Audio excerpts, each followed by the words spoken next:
So a plant might be able to take full sun at 70 degrees, but if you ramp the temperature up to 100, now it's going to burn. It can't grow in full sun.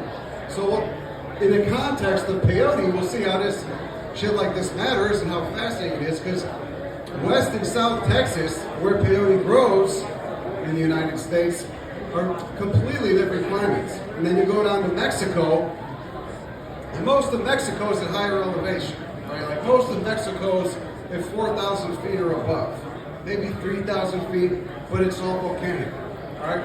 You got the Trans-Mexican Volcanic Belt, you got the Central Mexican Plateau, Rio Grande Valley of Texas, where peyote grows in South Texas, is not high elevation. It's really low elevation. It's like 500 feet, right? So you got peyote growing here and a smaller population here, growing mainly in Presidio and Brewster counties, and down here you got from Laredo all the way down to just west of McAllen. There's peyote. And the habitats couldn't be more different. If you can see going through the central state of Texas, going through the center of Texas is the 100th meridian. Does anybody know what happens at the 100th meridian?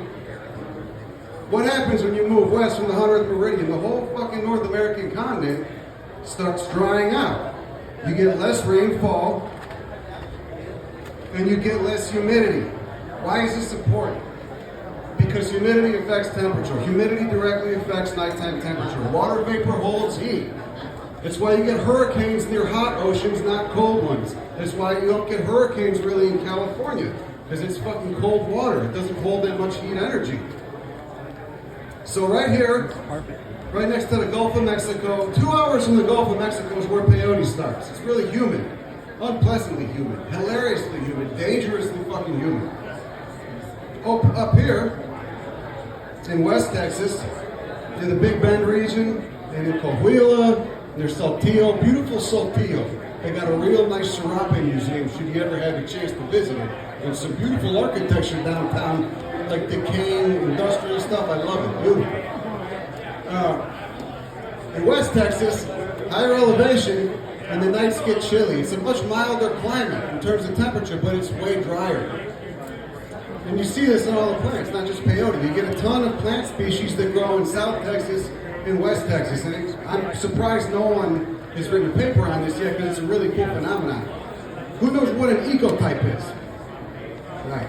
You're a botanist, it's not fair. An ecotype, you get this, a really cool phenomenon. You get the same, like in California, you get the same plant species growing at sea level that you get growing at 9,000 feet in the Sierra Nevada.